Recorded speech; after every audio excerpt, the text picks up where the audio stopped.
So if you're anything like me, I'm a pretty big movie fan, if you couldn't have guessed that already. And if you're like me, you probably noticed the state of Hollywood sequels lately. They're either hit or miss. There's not a hell of a lot that kind of sit in the middle. They're either really good or really bad. A lot of them I see fall to the later category. Marvel movies are always consistently pretty good. They follow their formula.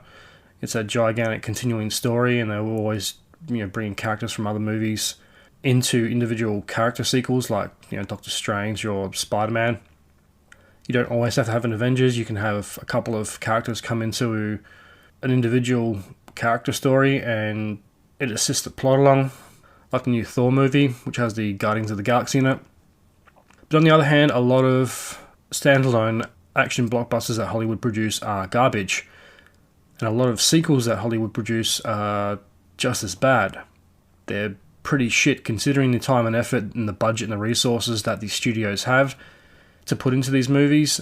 The end result isn't always satisfying. So why is that? Is it because they don't care? It's probably due to the studios being run by accountants and lawyers rather than creatives like they used to be. They don't give a shit about story so much as they do about profit. Let's just use the same old formula and let's just keep pumping out endless sequels. And unfortunately, Jurassic World Dominion falls into that category. So as I mentioned, I had COVID for a week. I had planned on seeing Top Gun Maverick the weekend before I got it, but just got too busy and I was going to go see it the week I got COVID. It'd been out for about 2 weeks and I definitely wanted to see it in the cinema. It's one of those movies that is designed for a big screen. So the week I was out of lockdown, I got out of lockdown on Thursday, so I pretty much had my weekend planned. Saturday I went and saw Top Gun Maverick, and Sunday I saw Jurassic World Dominion. Jurassic World Dominion came out the day I got out of isolation. I hadn't been to the movies in well over a month. I love going to the movies. It's one of the few things I actually like doing.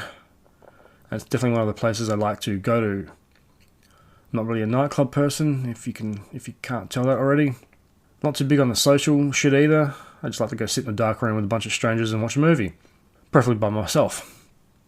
So when I was out of lockdown, that was the first place I wanted to go, was the movies. And I was looking forward to Top Gun Maverick. Less so to Jurassic World Dominion. I had a bad feeling about it. After seeing a few trailers for Jurassic World Dominion, it didn't really fill me with confidence that it was going to be that great. And I didn't particularly like Jurassic World Fallen Kingdom. I thought that movie was really flawed.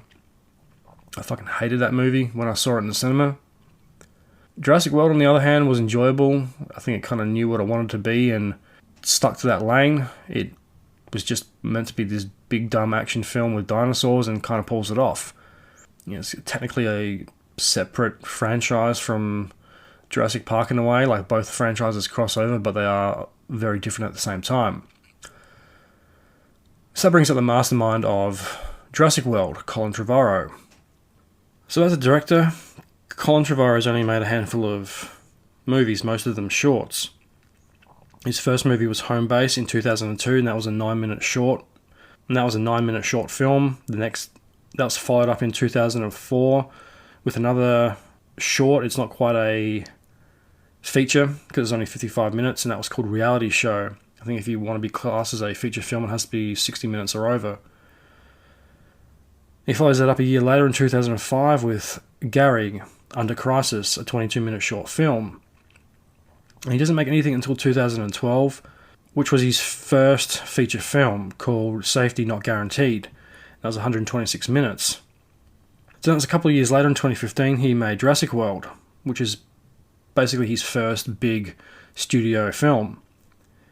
And that was followed up 2 years later in 2017 by The Book of Henry. Then the Jurassic World short Battle at Big Rock in 2019 and Jurassic World Dominion in 2022. He's written and produced a lot of films in between those times. He was also behind the story for Star Wars The Rise of Skywalker, which in hindsight makes you wonder how bad that movie would have been. On the other hand, it also might have been a hell of a lot better than the mediocre shit that J.J. Abrams produced. So, this makes you wonder, how does a very inexperienced director, or director with a lack of experience, get the reins of two of the biggest film franchises in film history?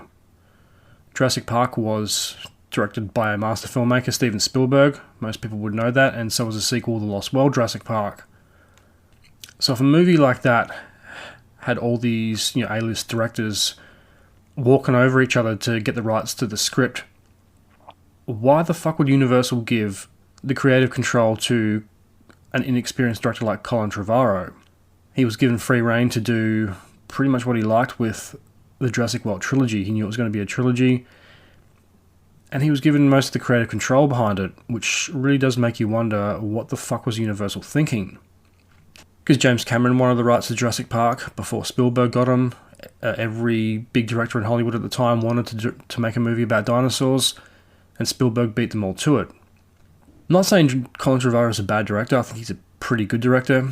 He has some good ideas. He has some pretty decent ideas in his scripts. They're just very questionably executed. I just don't think he had the experience to pull off a trilogy as complex as Jurassic Park. I think to an extent he also overcomplicated it more than it needed to be. Some of his ideas are great. Some of them come off like a teenager's creative short story. So this has always made me wonder, how did Colin Trevorrow come to write and direct the Jurassic World trilogy?